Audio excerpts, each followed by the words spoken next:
I hope you all are taking care. Today we are going to start organic chemistry for class 10 students. Now organic chemistry is a lengthy chapter and it is very conceptual. So I have broken down this chapter into small easily digestible modules and हम बिल्कुल एक conceptual approach use करेंगे इस chapter में.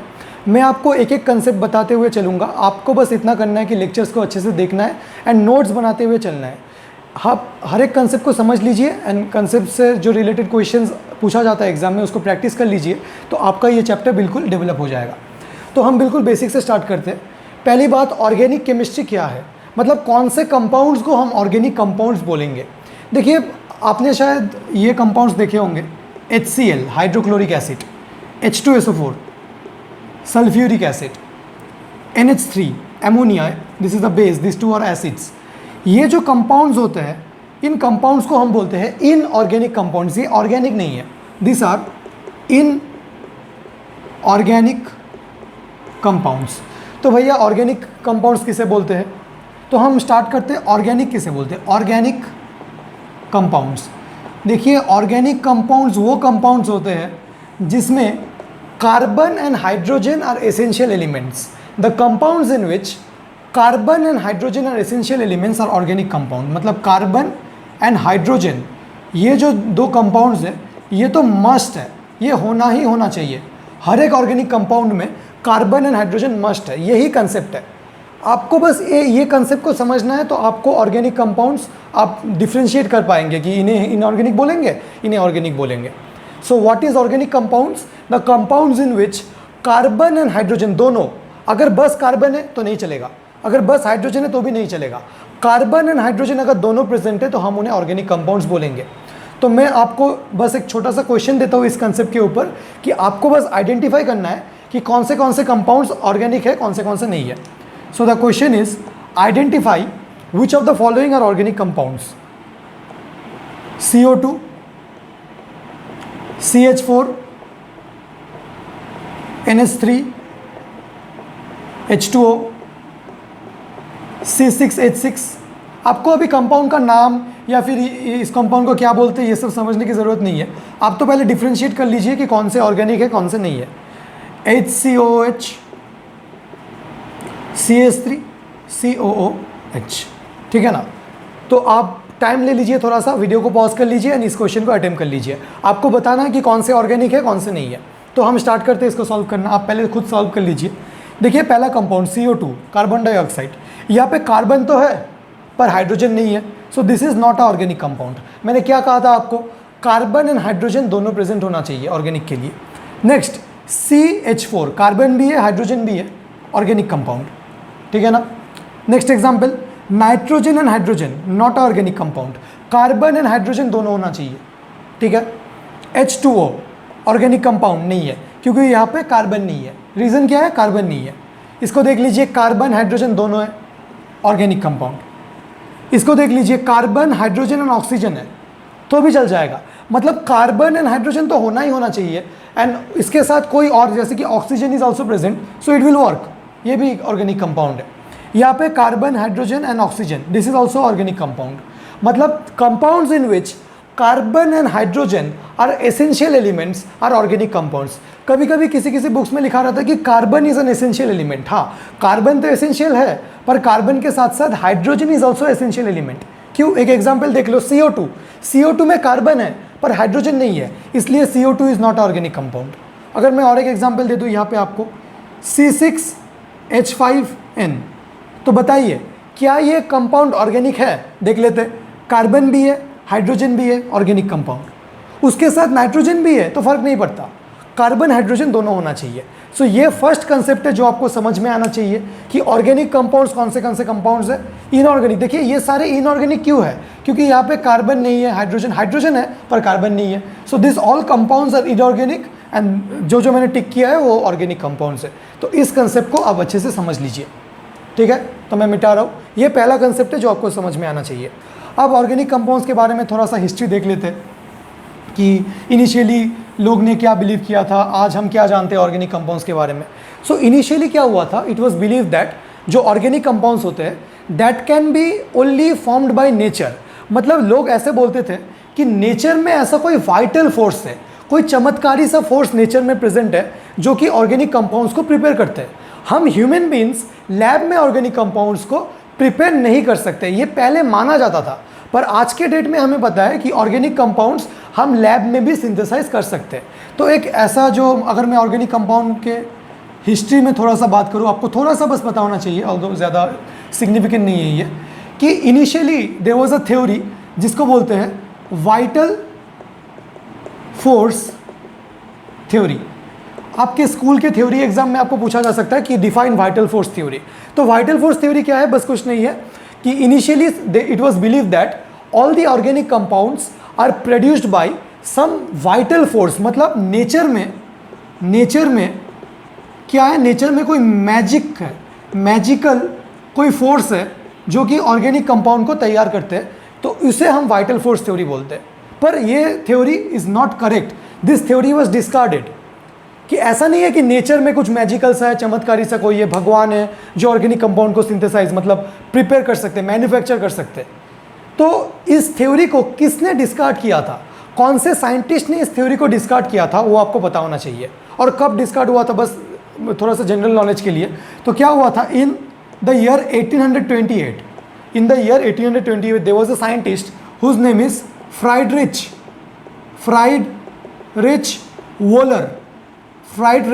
Volar, इसको ऐसे ही pronounce करते होंगे, फ्राइडरिच वोलर।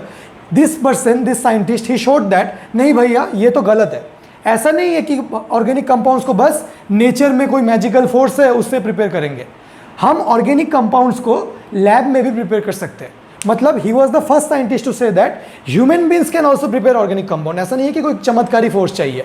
तो लोगों ने कहा कि अगर आप जो बोल रहे हो वो सही है तो भैया एक ऑर्गेनिक कंपाउंड को बना के दिखाओ, क्योंकि इससे पहले 1828 से पहले ऐसा कोई ऑर्गेनिक कंपाउंड नहीं था कि हम लैब में बनाए, मतलब लैब में प्रिपेयर्ड था। सारे ऑर्गेनिक कंपाउंड्स को हम नेचर में प्लांट्स एनिमल से डिराइव करते थे। तो ही वॉज द फर्स्ट साइंटिस्ट। और उसने कौन सा ऑर्गेनिक कंपाउंड प्रिपेयर किया था? यूरिया, ये आपको पता होना चाहिए। एंड इसका जो रिएक्शन था, इसने क्या किया था फ्राइडरिच वोलर, उसने एक कंपाउंड लिया था NH4CNO, इसे हम बोलते हैं एमोनियम साइनेट। इसका नाम क्या है? Ammonium cyanate. This ammonium cyanate is a inorganic compound. ये खुद एक ऑर्गेनिक नहीं है, ये कैसा कंपाउंड है? Inorganic. Ammonium cyanate is an inorganic compound. तो फ्राइडरिच वोलर ने क्या किया, बस एमोनियम साइनेट को हीट कर दिया। हीट करने के बाद, ये सिंबल हीट के लिए यूज होता है, हीट करने के बाद क्या प्रोड्यूस हो गया यहाँ पे? CONH2 and this compound CONH2 is known as urea. क्या बोलते हैं इसको? Urea. And urea is the first organic compound that was prepared in lab by whom? By Friedrich Wohler. So Friedrich Wohler discarded the vital force theory. इसने बोला कि देखो ऐसा कोई वाइटल फोर्स थ्योरी नहीं है, ये सब गलत है, क्योंकि हम ऑर्गेनिक कंपाउंड्स को लैब में भी प्रिपेयर कर सकते हैं। And which is the first compound, काफ़ी बार पूछा जाता है ये कि which is the first compound that was prepared in lab. The first compound was urea. And किसने प्रिपेयर किया था? फ्राइडरिच वोलर। और ये रिएक्शन जो हुआ है ना, इस रिएक्शन में कुछ नहीं हुआ है। देखिए क्या है, यहाँ पे कितने कार्बन एटम्स है? बस एक ही है। यहाँ पे भी कितने कार्बन एटम्स है? 1 कार्बन एटम। 2 नाइट्रोजन एटम, यहाँ पे भी देख लीजिए 2 नाइट्रोजन एटम। 4 हाइड्रोजन एटम, यहाँ पे भी 4 हाइड्रोजन एटम। तो ये कंपाउंड से जो ये कंपाउंड बना ना, इसमें कुछ नहीं हुआ। यहाँ पे कोई नया मतलब प्रोडक्ट तो न्यू प्रोडक्ट है, पर इस compound this compound just got rearranged. ये जो रिएक्शन है ना, this reaction is a rearrangement reaction. Rearrangement reaction मतलब इस कंपाउंड ने बस अपने एटम्स को रीअरेंज कर दिया एंड ये कंपाउंड बना दिया। And this rearrangement reaction is known as isomerization. Isomerization, ठीक है ना? ये कोई आइसोमर नहीं है जो आप ऑर्गेनिक केमिस्ट्री में नेक्स्ट मतलब रीड करोगे। तो this reaction is a different type of reaction, isomerisation, जो क्या होता है कि रीअरेंजमेंट ऑफ एटम से बनता है। Rearrangement of what? Rearrangement of atoms. So this is the historical background of organic compound, कि पहले तो एक वाइटल फोर्स थ्योरी था जो डिस्कार्ड हो गया, एंड आज हमें पता है कि organic compounds can also be synthesised in lab. And who showed that? Friedrich Wohler. And urea का फॉर्मूला इज CONH2। अगर मैं इसको ओपन करके ये तो इसका मॉलिक्यूलर फॉर्मूला है, अगर मैं इसका स्ट्रक्चरल फॉर्मूला दिखाऊँ तो आपको अभी समझ में नहीं आएगा। C double bonded 2O NH2 and यहाँ पे भी NH2। This is the structural formula for urea. ठीक है ना, आप बस नोट कर लीजिए इसको, अभी समझ में नहीं आएगा, जैसे जैसे विल प्रोसीड फॉरवर्ड आपको ये स्ट्रक्चरल फार्मूला क्या है, मॉलिक्यूलर फार्मूला क्या है, तो बस ये एक बार के लिए आप नोट डाउन कर सकते हैं। थोड़ा सा याद रख ले कि urea was the first compound that was synthesised by human beings in lab. ठीक है ना, सो आप नोट कर लीजिए इसको 1 2। अब मैं मिटा रहा हूँ। ओके, अब हम क्या देखेंगे कि तो हमें अभी पता है कि ऑर्गेनिक कंपाउंड्स को हम लैब में भी सिंथेसाइज कर सकते हैं। अब आप पूछेंगे कि भैया कितने सारे ऑर्गेनिक कंपाउंड्स अभी तक दुनिया में पाए गए हैं, millions of organic compound, crore crore organic compound exist करते हैं। आप बोलेंगे भैया इतना कैसे, मतलब इतने सारे ऑर्गेनिक कंपाउंड्स कैसे? सो the question is why millions of organic compound, why millions of organic compounds exist, इतने सारे ऑर्गेनिक कंपाउंड कैसे एग्जिस्ट कर सकते हैं? इसके लिए दो रीजन है, मतलब organic compounds are found in a large quantity. Why? There are two reasons. क्योंकि देखिए ऑर्गेनिक कंपाउंड्स में जो एक एसेंशियल एलिमेंट है carbon, CARBON, carbon, this carbon has unique properties. Carbon के दो यूनिक प्रॉपर्टीज हमें पता होने चाहिए। Number 1 unique property of carbon is tetravalency. Tetravalency, what is the meaning of tetravalency? Tetravalency का मतलब है कार्बन का जो वैलेंसी है दैट इज 4। कैसे पता है भैया? कार्बन का एटॉमिक नंबर कितना है 6, तो कार्बन का इलेक्ट्रॉनिक कन्फिगरेशन कितना हो जाएगा 2,4। तो अगर 4 इलेक्ट्रॉन्स है लास्ट शेल में, so the valency, what is the valency of carbon? The valency is 4। And क्योंकि कार्बन के पास 4 वैलेंसीज है तो इसको और 4 इलेक्ट्रॉन्स चाहिए अपना ऑक्टेट कंप्लीट करने के लिए, तो कार्बन का वैलेंसी 4 है। एंड कार्बन कैसा बॉन्ड फॉर्म करता है? आयनिक है, covalent. Carbon forms covalent bond. तो अगर ये कोवैलेंट बॉन्ड फॉर्म करेगा, आपको बॉन्डिंग में पता है, अगर this is carbon atom so it has 4 valencies 1 2 3 4, ये 4 साइड से 4 बॉन्ड फॉर्म करेगा। That means carbon has tetravalency. So अगर आपको बोला गया कि what is tetravalency, tetravalency is the property of carbon, tetravalency is the property of carbon, आप लिख लीजिए, to form 4 covalent bonds. Tetravalency is the property of carbon to form 4 covalent bonds. क्योंकि carbon का वैलेंसी 4 है तो ये 4 covalent bonds form कर सकता है।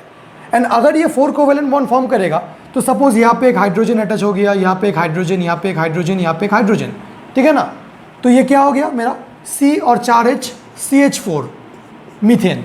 अब ऐसा भी हो सकता था कि एक कार्बन है यहाँ पे, इस कार्बन का तो 4 वैलेंसीज है, ये कार्बन किसी और कार्बन के साथ बॉन्ड फॉर्म करेगा, मतलब यहाँ पे भी एक कार्बन ले लीजिए आप, है ना।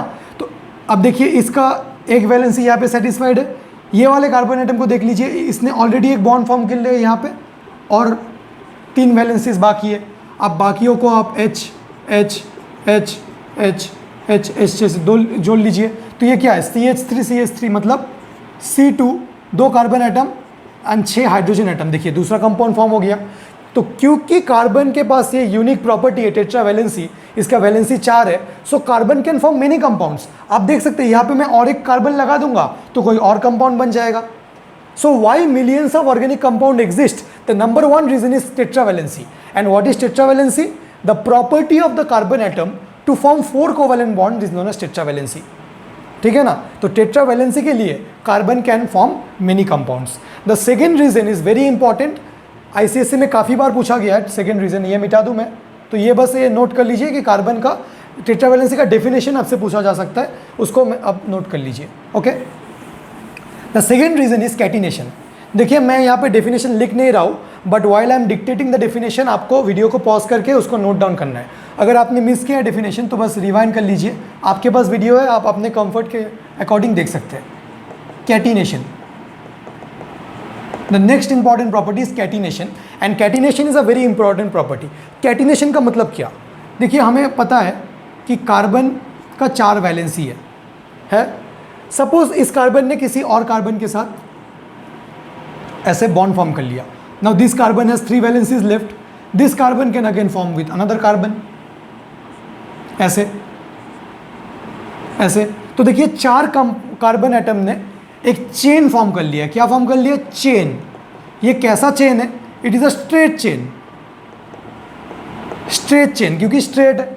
कोई मतलब ब्रांचिंग वगैरह नहीं है कि यहाँ पे और एक कार्बन, पर ऐसा भी तो हो सकता है कि carbon carbon carbon carbon and यहाँ से कार्बन कार्बन। तो देखिए ये कैसा है, ऐसे स्ट्रेट जा रहा था पर यहाँ से ब्रांचिंग हो गया, यहाँ से नीचे आ गया, तो इसको कैसा चेन बोलेंगे हम? ये भी तो चेन है ना एक, इसको कैसा बोलेंगे? ब्रांच चेन, ब्रांच्ड, क्योंकि देखिए ब्रांचिंग है। यहाँ पे भी लगा लीजिए कार्बन कार्बन, ब्रांच चेन। अच्छा, और कैसे कैसे चेन बन सकते हैं? ऐसे कार्बन कार्बन कार्बन। देखिए एक साइकिल जैसा, साइक्लिक चेन, ये 3 मेंबर साइक्लिक चेन है। यहाँ पे 1 2 3 4। आप बोलोगे भैया आप ऐसे चेन क्यों बना रहे हो? देखिए कार्बन का वैलेंसी है ना, इस कार्बन ने बस 2 बॉन्ड फॉर्म किए और 2 बाकी है इसके पास भी और 2 बाकी है, इसके पास भी और 2 बाकी है, तो ऐसे चेन फॉर्म कर सकते हैं। 6 मेंबर चेन फॉर्म कर लीजिए, 1 2। सो इस चेन्स को क्या बोलेंगे हम? Cyclic chain. तो कार्बन के पास प्रॉपर्टी है, क्योंकि इसके पास टेट्रावैलेंसी है एंड ये नेबरिंग कार्बन एटम्स के साथ लिंक हो सकता है बाय कोवैलेंट बॉन्ड। देखिए एक कार्बन ने दूसरे के साथ लिंक हो गया, कैसे? By covalent bond, by covalent bond. तो ये कैसा प्रॉपर्टी है? कैटिनेशन। इस प्रॉपर्टी को हम कैटिनेशन बोलते हैं। So what is the definition of catenation अगर मैं बोलूँ तो देखिए ये जो लिंकिंग वाला प्रॉपर्टी है, एंड ये किसके साथ लिंक हो रहा है? खुद के साथ। मतलब एक कार्बन एटम किसी और कार्बन एटम के साथ लिंक हो रहा है, तो क्या मैं बोल सकता हूँ it is a self linking property? It is a self linking property. Catenation is a self linking property, क्योंकि one carbon atom is getting linked with another carbon atom, and ये जो लिंकेज है, ये जो लिंकेज है, linkage by the means of what? Covalent bond. मतलब एक carbon atom दूसरे कार्बन एटम के साथ लिंक हो रहा है by through what? Through a covalent bond. So self linking property through covalent bond, through covalent bond. देखिए आपको डेफिनेशन रटना नहीं है, मेरा बस चले तो मैं तो डेफिनेशन बस लिख के चला जाऊँ, आपको कुछ समझ में नहीं आए। आपको ये अंडरस्टैंड करना है, मेरा कोर्स का पर्पस यही है, वरना आपको तो स्कूल में भी ये सब पढ़ाया गया होगा, आपके ट्यूशन टीचर्स भी होंगे। मेरा पर्पस यही है कि आपको समझाना कि डेफिनेशन फॉर्म कैसे होता है। रटने को तो आप पूरा दिन लेके बैठ जाओ, फिर भी आप शायद रट लोगे या फिर नहीं रट पाओगे, पर आपको एग्जाम्पल्स के थ्रू डेफिनेशन खुद क्रिएट करना है कि self linking property of carbon atoms through covalent bond in order to form straight chain, branch chain or cyclic chain of different sizes is known as catenation. Self-linking property of carbon atom, self-linking property of carbon through covalent bond to form what? Straight chain, branch chain और cyclic chain of different sizes. क्या क्या form कर सकते हो? Straight chain, branch chain और cyclic chains of different sizes. मैंने definition dictate कर दिया, आप लिख लीजिए। It is the self-linking property of carbon atom through covalent bond to form straight chain, branch chain और cyclic chain of different sizes. And आपके सामने examples हैं। So क्योंकि कार्बन इतने सारे चेन्स फॉर्म कर सकता है, तो आप सोच लीजिए कितने सारे कंपाउंड्स एग्जिस्ट कर सकते हैं। इस कंपाउंड में H H H H H H लगा दो तो ये एक कंपाउंड बन जाएगा, यहाँ पे H लगा दो तो ये दूसरा कंपाउंड बन जाएगा, ठीक है ना। जो रिमेनिंग वैलेंसीज होते हैं उसको हम हाइड्रोजन से सेटिस्फाई कर सकते हैं। तो देखिए कितने सारे कंपाउंड्स बन सकते हैं। So this are very unique properties of carbon and catenation is a self linking property of carbon atom. आप इसको अच्छे से समझ लीजिए। आपको एग्जाम्पल्स नोट करना है, स्ट्रेट चेन का, ब्रांच चेन का एग्जाम्पल्स नोट कर लीजिए एंड इसको आप समझ लीजिए, ठीक है ना। आई होप आपको समझ में आ जाएगा, मैं मिटा रहा हूँ। ओके, तो जो नेक्स्ट टॉपिक है मेरा वही आज का लास्ट टॉपिक होने वाला है। That is the formation of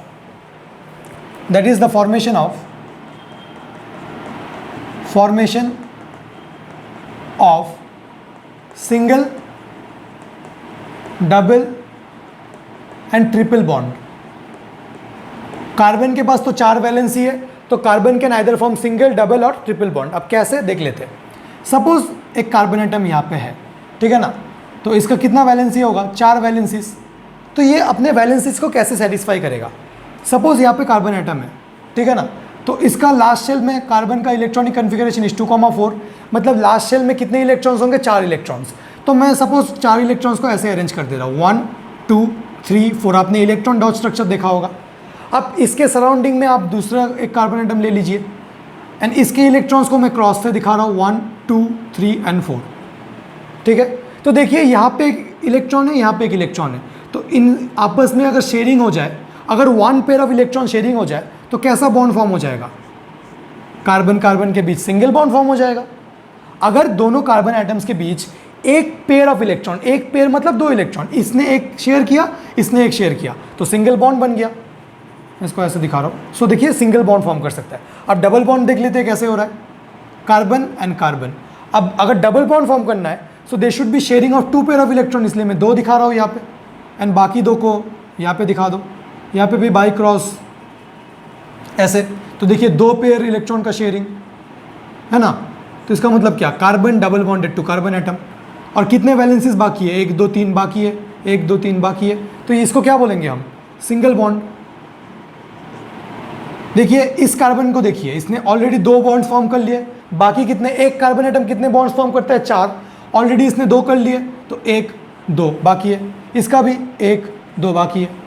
यहाँ पे देखिए इसने ऑलरेडी 1 बॉन्ड फॉर्म कर लिया इस कार्बन के साथ, 1 2 3 बाकी है, तो सिंगल बॉन्ड, डबल बॉन्ड। अब ऐसे ट्रिपल बॉन्ड भी हो सकता है। कार्बन ट्रिपल बॉन्ड के लिए हमें 3 पेयर्स ऑफ इलेक्ट्रॉन का शेयरिंग दिखाना पड़ेगा। सो 1 2 एंड 3, समझ में आ रहा है ना आपको। So carbon can also form triple bond. Although ये वाला जो पहला वाला स्ट्रक्चर है ये आपको दिखाने की जरूरत नहीं, आप तो ऐसे ही समझ सकते हो, या मैं थोड़ा सा बॉन्डिंग से समझा रहा हूँ। तो इस कार्बन एटम ने ऑलरेडी 3 बॉन्ड्स फॉर्म कर लिए, 1 बाकी है, so this is a triple bond. So carbon atom in order to satisfy is valency, अपने वैलेंसीज को सेटिस्फाई करने के लिए carbon atom single bond form कर सकता है, carbon atom double bond form कर सकता है, एंड ट्रिपल बॉन्ड फॉर्म कर सकता है। और क्या क्या हो सकता है इसके लिए, और कार्बन एटम्स साइक्लिक कंपाउंड्स भी फॉर्म कर सकते हैं। जैसे मैंने आपको कैटिनेशन में बताया था, कार्बन एटम एक यहाँ पे है, एक यहाँ पे है, एक यहाँ पे है, अब तीनों आपस में एक ऐसे साइक्लिक कंपाउंड फॉर्म कर लिए, ठीक है ना। 4 मेंबर का साइक्लिक रिंग, 1 2 3 4, तो इन कंपाउंड्स को क्या बोलेंगे हम, साइक्लिक कंपाउंड्स, साइक्लिक कंपाउंड्स, ठीक है ना। तो यही है। और एक जो लास्ट केस है मेरा, जो ऑल्दो उतना सिलेबस में नहीं है, बस बेंजीन एज एन एग्जांपल, वो है एरोमेटिक कंपाउंड्स।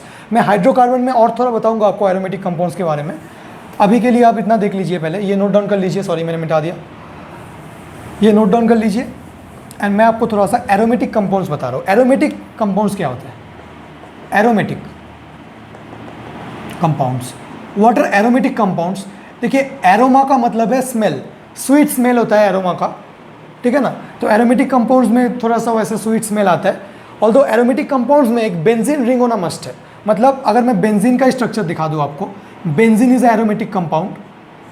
बेंजीन का स्ट्रक्चर ऐसा है कि there should be a 6 membered carbon ring. Benzene मतलब 6 मेंबर्ड रिंग होना चाहिए, मतलब ऐसे 1 2 3 4 5 6, ऐसे एक 6 मेंबर्ड कार्बन रिंग होना चाहिए बेंजीन में। अच्छे से देख लीजिए, बेंजीन का स्ट्रक्चर पूछा जा सकता है। और क्या होना चाहिए यहाँ पे, alternative double bond, alternative double bond. मतलब अगर इन दोनों कार्बन एटम्स के बीच में डबल बॉन्ड है तो इसमें नहीं होगा, इसमें होगा। इसे क्या बोलते हैं, ऑल्टरनेटिव डबल बॉन्ड। कोई 2 कार्बन एटम्स के बीच में डबल बॉन्ड ड्रॉ कर लीजिए, एक गैप, फिर से एक गैप, फिर से डबल बॉन्ड, ठीक है ना। तो this is the structure of benzene. अभी कंप्लीट नहीं हुआ है, तो और बाकी कितने वैलेंसीज बाकी है देख लीजिए। इस कार्बन एटम को देख लो, 1 2 3, ऑलरेडी 3 बॉन्ड्स फॉर्म कर लिए, एक बाकी है। इसको देख लो, 1 2 3, 1 is left, 1 is left, 1 1 valencies are left, and जो बाकी वैलेंसीज है वहाँ पे आप H लगा दो, H H H H H। ये जो स्ट्रक्चर है इसे बेंजीन बोलते हैं हम। क्या बोलते हैं, बेंजीन। मैं आपको फिर से दिखा रहा हूँ बेंजीन को कैसे ड्रॉ करना है। 6 मेंबर्ड कार्बन रिंग होना चाहिए, 1 2 3 4 5 6। और क्या होना चाहिए, ऑल्टरनेटिव डबल बॉन्ड। इन दोनों के बीच में अगर डबल बॉन्ड है, इसके बीच में नहीं रहेगा, यहाँ पे होगा, यहाँ पे नहीं होगा, यहाँ पे। बाकी जितने वैलेंसीज है उनको किससे सेटिस्फाई करेंगे आप, हाइड्रोजन से। This is the structure of benzene.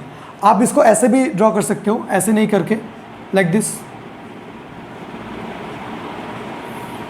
मतलब कार्बन एटम्स को बस C ना लिख के ऐसे कर लो, मतलब इसको बोलते हैं, ये जो नोटेशन है this is known as bond line notation, मतलब this is the alternative form of showing the benzene ring. मतलब रिंग को शो करने के लिए बस ऐसे ही कर लो, और यहाँ पे डबल बॉन्ड के लिए एक यहाँ पे, एक यहाँ पे, एक यहाँ पे, ठीक है ना। और एक ऑल्टरनेटिव रिप्रेजेंटेशन है, ऐसे भी ना दिखा के, ऐसे तो स्ट्रक्चर ऐसे ही बना लो आप, ठीक है, एंड बीच में एक ऐसे दे दो।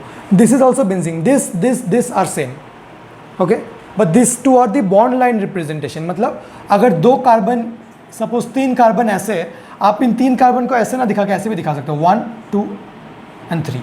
मतलब यहाँ पे जो जितने भी वर्टिसेस या फिर टिप्स बोल लो, ये तीनों कार्बन को रिप्रेजेंट करते हैं। तो इसको अगर आप ऐसे ड्रॉ कर लो 1 2 3 4, मतलब ऐसे 1 2 3 4 5, इसका मतलब यहाँ पे 5 कार्बन एटम है।